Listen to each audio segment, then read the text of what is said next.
In a scandal that has sent shockwaves through the highest echelons of South African politics, newly uncovered evidence has revealed a complex web of secret deals brokered by Minister of Mineral Resources and Energy, Gwede Mantashe, with foreign entities, causing political tremors that now threaten to shake the very foundation of the ruling ANC government. The revelation stems from a coordinated international anti-corruption operation that unearthed a series of confidential documents, offshore account records, and encrypted communications linking Mantashe to unauthorized mining licenses, inflated tenders, and under-the-table payments from multinational corporations. These deals, many of which allegedly bypass parliamentary scrutiny, were signed under the guise of promoting foreign investment and green energy, but instead appeared to have enriched a small political elite while undermining South Africa's legal and regulatory frameworks. The explosive information came to light when a whistleblower within a European mining conglomerate handed over a trove of internal emails and contracts to both Interpol and investigative journalists abroad. The documents point to a pattern of illicit dealings that date back nearly a decade, involving shell companies registered in Dubai, Mauritius, and the British Virgin Islands, all traced back to individuals with close ties to Mantashe's ministry. Among the most damning allegations is a $110 million energy infrastructure contract awarded to a foreign firm that had no prior experience in South Africa and was later revealed to be partially owned by a former advisor to the minister. Payments tied to the contract were funneled through a labyrinth of offshore bank accounts, ultimately landing in trusts reportedly controlled by Mantashe's associates.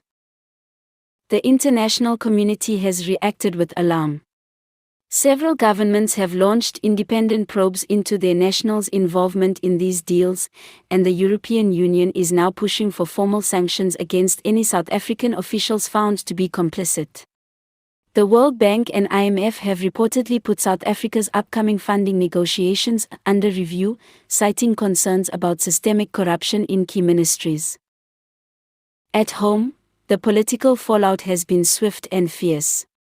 Parliament has been thrown into disarray, with opposition parties demanding Mantashe's immediate dismissal and a full judicial commission of inquiry. EFF leader Julius Malema called the revelations proof that the ANC is no longer a liberation movement, but a criminal enterprise in suits. DA leader John Steenhuisen added, "These were not just secret deals. These were calculated betrayals of the people of South Africa." President Cyril Ramaphosa, already under intense scrutiny due to his close political alliance with Mantashe, now finds himself in an impossible position. While the presidency issued a brief statement expressing concern and commitment to transparency, the silence on whether Ramaphosa had prior knowledge, or even signed off on certain decisions, has only intensified public suspicion. This scandal could cost the president his credibility, if not his position, said political analyst Corima Brown. The public sees a pattern, from Bosesa to Fela, and now Mantashe. These aren't isolated incidents, they're part of a rot that reaches the core of the state. Meanwhile, ANC insiders say panic is spreading through Luthuli House.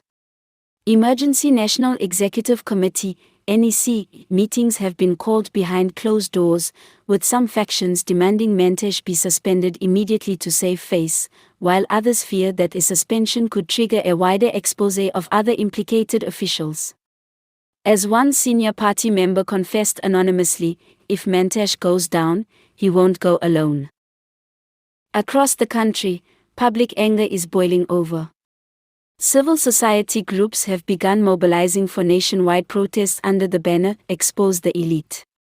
Social media is ablaze with calls for accountability, with hashtags like #MantasheLeaks, #ANCChaos, and #ExposeTheDeals topping trends.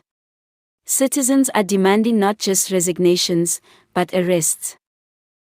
In towns most affected by mining exploitation, community leaders have expressed outrage.